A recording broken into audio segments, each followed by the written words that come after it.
Recentemente viralizou um vídeo na internet de uma mulher fazendo um petit gâteau. E ao invés dela colocar um ovo na receita, ela colocou 10.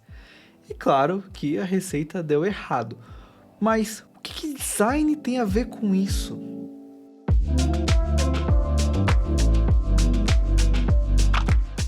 Para vocês entenderem, vamos começar assistindo esse vídeo em questão. Mas antes, não esquece de deixar um like nesse vídeo que ajuda bastante a gente que está aqui produzindo conteúdo para você. Esse petit gâteau aqui de Dona Benta, né? Aí tá seguindo todos os passos aqui, né? O leite, a manteiga, os ovos. Ó, repara bem como que tá a instrução do ovo aqui, ó. Tem o número 1, um ícone de um ovo e embaixo escrito ovo inteiro. Vou na parte dos ovos, eu entendi que era 10 ovos. Depois quando fui ver lá no YouTube, era um ovo. Só era um. E eu coloquei os 10. Mas minha gente, vai ser 10. Diga aí. Olha como ficou meu petit gâteau. Só de ovo. Eu postei esse vídeo lá no meu perfil do Instagram e deixei a seguinte questão. O que tá errado nessa história? O designer que projetou essa embalagem, deixou ali meio que um duplo sentido, ou a mulher que não soube interpretar essas informações? E eu quero que você também comente aqui embaixo qual que é a sua opinião, o que tá errado aí nessa história. E enquanto você faz o teu comentário aí, eu quero ler alguns comentários que eu recebi lá na minha postagem no Instagram. Desculpa, mas não tem como culpar o designer. O zero deste tamanho, minha senhora. E ovo inteiro se refere a apenas um, senão seria 10 ovos inteiros. Bom, aqui o que ele está falando, né? Que não tem como confundir, porque o número 1 e o ovo, que estaria representando o zero, estão de tamanhos distintos e por isso não é justificável essa confusão. E ele está falando também que ovo inteiro se refere ao singular e não ao plural. Mas será que uma pessoa ali com uma pressa, de repente em meio a outros afazeres, iria confundir? A gente parando e olhando detalhadamente, a gente tem uma análise, né? Agora, quem está dentro daquela situação fazendo a receita, pode ter uma outra percepção. Pois eu seria dessas, que veria um 10. Quando se trata de instruções, o design precisa ser o mais intuitivo possível. Então aqui já tem alguém dizendo que o designer se equivocou ali, cometeu um erro que justifica essa pessoa ter se confundido na hora de fazer a receita. Além da ignorância da cozinheira, ela não percebeu que haveria um erro de gramática em 10 ovo inteiro. Aqui, de novo, alguém falando sobre a gramática. Então, para a pessoa fazer a leitura corretamente, obrigatoriamente ela teria que ser boa em gramática, saber o que é plural ou singular. Como a gente sabe que o nível de escolaridade do Brasil é um tanto baixo, analfabetismo funcional principalmente, não sei se eu conseguiria concordar com esse comentário, mas vamos lá. Não foi problema do designer. Todas as informações são acompanhadas de uma ilustração. A missão dele foi cumprida. Eu não vejo tanto dessa forma assim não, mas vamos ver os outros aqui, tá? Se o design dá alguma margem a um erro, deve ser repensado. É um bom pensamento. Tem outro aqui, ignorância dela, até porque todos os passos possuem ícone e o número dos tamanhos estão padronizados. Então, o que ele quis dizer aqui é que essa senhora, essa pessoa que fez a receita, ela deveria saber que existe uma hierarquia de ícone e texto, né? Texto e ícone, no caso. E por isso, essa confusão que ela fez não é justificável. Será? Talvez pelo fato da gente ser designer a gente tenha uma percepção mais aguçada disso? Problema de design. Se o pessoal leigo não interpreta corretamente, a falha é nossa. Inclusive, acho que esse foi um dos comentários mais curtidos, 152, o que me dá um certo alívio. As duas coisas, O layout ali tá confuso, mas me diz, que receita que vai 10 ovos, gente? Aí foi legal que uma pessoa comentou aqui embaixo, quindim vai até mais. Sim, tem receita que vai vários ovos, muitos ovos. Eu não sei dizer aqui, porque eu também não sou bom, assim, de culinária, de cozinha, não tenho esse perfil, mas imagino que tenha, sim. Bom, uma coisa que a gente precisa levar em consideração, é obrigatório isso, quando a gente vai criar um projeto de design, é o público. Tem que pensar para quem que a gente está fazendo esse projeto. E antes de mostrar a minha solução para vocês, vamos analisar 3 pontos que são imprescindíveis para qualquer projeto de design. Essa análise que eu vou fazer aqui, sério, vocês podem utilizar para qualquer tipo de projeto, seja identidade visual ou, sei lá, redes sociais, site, enfim, serve para qualquer coisa. E eu tenho certeza que vai te ajudar bastante. Essa análise consiste em você fazer 3 perguntas muito simples. 1. O que? 2. Para quem? E 3. Onde? As respostas dessas 3 perguntas vai te ajudar muito. Claro que no projeto de design a gente analisa muito mais profundamente do que isso, mas já é um bom começo. Então vamos analisar aqui, ó. O que é o petit gâteau? O petit gâteau é um pequeno bolo criado por Michel Bras em 1981 e ele foi trazido para o Brasil por um cozinheiro que provavelmente vocês conhecem, é um chefe de cozinha chamado Eric Jacquin. Ele é vendido no restaurante do Jacquin por R$ 45. Inclusive eu já fiz um vídeo analisando o design do presidente no restaurante do Jacquin, vou deixar um card aqui em cima se você quiser ver, né, depois que esse vídeo terminar. O petit gâteau da Dona Benta custa em média R$ 10. Uma diferença bem grande aí de valor, né, para o petit gâteau do Jacquin. E para quem é o produto?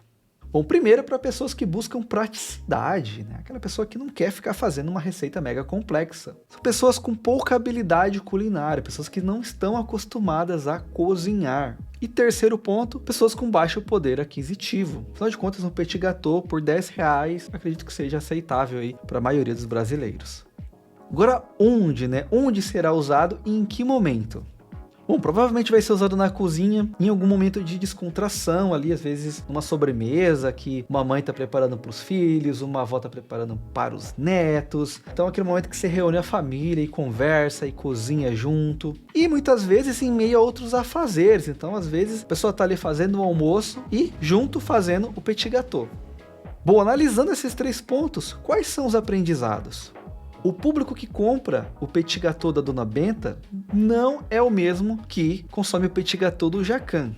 O petit gâteau do Jacquin é uma sobremesa, então você tem que ir lá comer os pratos e depois pedir o petit gâteau. Se você assistiu o meu vídeo lá do Jacquin, né, que eu fui até lá almoçar, vocês viram que a gente deixou uma pequena fortuna lá para comer entrada, prato principal e a sobremesa. Então não é qualquer pessoa que tem esse privilégio de ir no restaurante do Jacquin. Agora, comprar um petit gâteau de R$ 10 no mercado é muito mais tranquilo. Dado esse primeiro fato, a gente chega à conclusão de que as pessoas que compram o petit gâteau da Dona Benta não conhecem a receita original, não sabem como se faz um petit gâteau de verdade, nunca foram lá comer o petit gâteau do Jacquin ou de qualquer outro chefe, não sabem como é a textura, não sabem como é a receita. Então, esse tipo de pessoa poderia sim achar que essa receita vai 10 ovos. São pessoas que não têm tempo e nem paciência para ficar lendo instruções complicadas. Há uma grande possibilidade dessas pessoas estarem preparando a receita em meio a outras atividades. Então ela pode estar ali na correria, leu rápido e se confundiu. Então o projeto ele precisa ser feito da forma mais clara e objetiva possível, para que uma pessoa que está ali na correria, ou mesmo uma pessoa leiga, não tem qualquer contato com cozinha, consiga preparar essa receita. E aí, galera, eu comprei aqui, né, o bolo Dona Benta. Não é o petit gâteau, tá? Só pra ficar claro. É o bolo de chocolate. Mas olha só como ele tem esse mesmo problema. Olha aqui atrás, aqui, ó. Né? 30 ovos aqui, né? É 3 ovos, lógico, né? Mas é 30 ovos. Quer dizer, é 3 ovos, mas alguém pode ler 30 ovos. Nesse caso aqui, eu acho que é óbvio, é muito mais difícil alguém ler, colocar na receita 30 ovos, né? 10 ovos talvez seja mais fácil alguém cometer esse equívoco, mas 30 eu acho difícil. Mas perceba a diagramação, ó. Acho que é um problema também, né? A diagramação, ó. Tá muito centralizado aqui o ícone com o texto. Então a pessoa pode ler sim esse ovo aqui como se fosse um 0, principalmente na correria, né? Uma coisa que eu imagino que sim, pode acontecer. E eu comprei essa embalagem aqui, eu fiz questão de ir lá e comprar, para eu pegar na mão e ver, sem qualquer tipo de interferência ali de algum efeito no Instagram. Eu queria ver porque eu criei uma solução para isso, que eu vou mostrar para vocês daqui a pouquinho. Então eu queria sentir isso e ver como é que é realmente. Eu sei que muita gente vai achar frescura, não vê problema nenhum nessa embalagem, e sinceramente, eu também não vejo. Mas a questão é, eu não estou projetando para mim, eu não posso pensar em mim, na minha experiência. Eu tenho que pensar que as pessoas que vão utilizar essa embalagem, elas não têm noção de design, de hierarquia, ou às vezes são pessoas que não têm uma instrução à alta escolaridade. E mesmo se tiver erros de design, eles sujeitam pessoas até bem instruídas. Tudo bem que isso aqui é um erro, talvez pequeno, sim, talvez seja pequeno, mas o que eu quero, o ponto do meu vídeo aqui é trazer esse assunto para vocês, é fazer com que vocês considerem mais esses pontos na hora de fazer um projeto. Então a ideia aqui é trazer esse assunto para a superfície. Não exatamente falar sobre embalagem de bolo, embora dá para melhorar. Eu confesso para vocês que às vezes eu fico pensando, poxa, que pessoa sem noção, como que ela não percebeu que tinha que fazer isso e não aquilo? Mas a gente tem que se livrar disso, né? A gente tem que entender, primeiramente, que a gente não está projetando pra gente, para outra pessoa. O design tem muito disso, né? Tem muito de empatia. A gente tem que se colocar no lugar do outro. E a falta de empatia, na minha opinião, é um dos maiores equívocos, um dos maiores erros de design, negligenciar isso. Ou achar que é besteira, que é frescura, enfim. No design, galera, nada é frescura. É claro que a questão de ícones, números e tal, é uma coisa meio óbvia pra gente, mas a gente tá acostumado a lidar com esse tipo de informação gráfica, a ler esse tipo, a gente projeta. Então a gente precisa pensar que o público que tá lá do outro lado, para qual a gente tá projetando, é um público comum, um público geral. Dependendo do produto, a gente precisa atingir o grande público, como é o caso desse bolo Dona Benta aqui, né? Que precisa atingir ali uma parcela muito grande da população, muito geral. A gente precisa ajudar a prevenir possíveis erros, por mais bobos que eles sejam. Inclusive, sobre isso, eu queria recomendar um livro muito legal para vocês, que é o Design do Dia a Dia, né? Do Donald Norman. É um livro que vocês encontram facilmente por aí. Ele fala justamente sobre isso, né? A culpa não é do usuário. Em muitos projetos de design, a culpa foi de quem projetou. A culpa é do designer. E muitas vezes as pessoas se sentem culpadas, se sentem idiotas, se sentem imbecis de não conseguir usar um produto, quando na verdade ele não foi bem projetado. Então tem muito disso, eu recomendo a leitura para vocês. Claro, ele é mais voltado para UX designers, designers de produtos, mas eu considero ele obrigatório para qualquer designer, porque tem coisas muito interessantes aqui.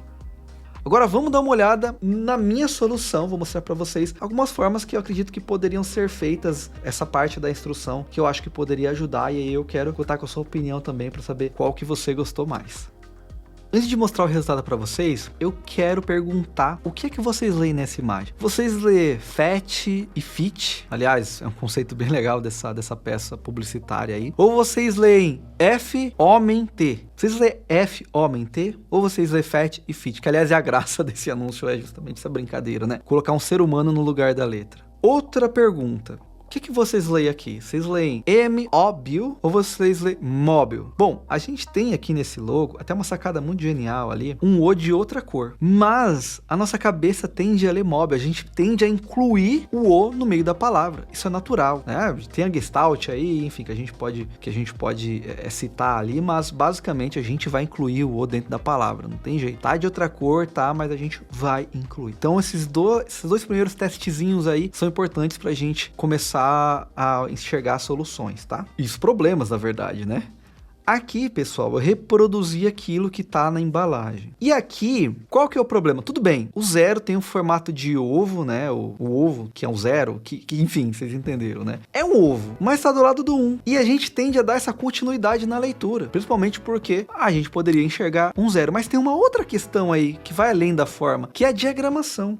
Olha como eles diagramaram, ó. Eles diagramaram o 1 e o 0 como se fosse uma coisa única, centralizado com o texto. E isso deixa ainda mais pregnante a ideia do 10. Eu fiz um testezinho aqui, ó, deixando o 1 centralizado e jogando o ovo pro lado. Mas olha só, eu confesso que eu não gostei muito, parece que tá torto, enfim, talvez o designer até fez esse teste. Na minha visão, não funciona bem usar o número e o ícone, não nesse caso. Primeiro, porque eu acho que não ficou legal, eu acho que não ficou bacana visualmente mesmo. E segundo, porque causou aí uma dupla interpretação, né? Então, aqui é o seguinte, ó, qual que foi a minha primeira solução? Solução 1, coloco o ícone em cima e os textos embaixo. E aqui a gente já tem uma clareza muito maior. E eu acabei até colocando a quantidade, né? Então, 3/4 de xícara de leite, a representação ali é como se fosse 3/4 mesmo. 3 colheres de sopa de manteiga ou margarina tem 3 colheres e 3 ovos. Eu acho que agiliza o entendimento, sabe? Então, essa foi a solução 1. Solução 2, eu destaco a quantidade em cima, assim como estava feito na embalagem, mas ao invés de colocar o número do lado dos ícones, eu isolei eles também, então tem uma delimitação bem clara entre o que é o ícone e o que é texto. Então tá ali 3/4 xícaras de leite, 150 ml, enfim, as informações aí, essa aqui é a solução 2. Essa aqui é a solução 3 e consiste em ter o número, a quantidade, em cima do ícone e o restante do texto embaixo. Confesso que não é a melhor solução no meu ponto de vista, mas eu quero que vocês comentem aqui embaixo qual a solução preferida de vocês, tá? Também tem a solução 4, que aí eu isolo os ícones dentro de containers, de compartimentos. E aí sim eu tenho uma divisão bem clara do que é texto e do que é ícone. Eles não estão se misturando aqui. Claro que agora eu tenho uma outra leitura, eu desenvolvi ícones diferentes, né, daqueles primeiros, porque agora eu tenho uma outra aplicação, eles estão dentro de espaços ali. E aí eu precisei fazer essa modificação. E também joguei fora aquela ideia da quantidade. Então ali são 3 colheres, mas tem uma colher só. São 3 ovos, mas tem um ovo só, mas dá para entender, né, pelo ícone ali. E a solução 5 é, ao invés de fazer uma do lado da outra, jogar para a esquerda ali e aí colocar as quantidades ali do lado dos ícones. Mas agora eu quero saber de você, qual solução você curtiu mais e por quê? Comenta aqui embaixo qual mais te agradou e que outra solução você pensaria para essa questão. Comente aqui embaixo também com a sua sugestão.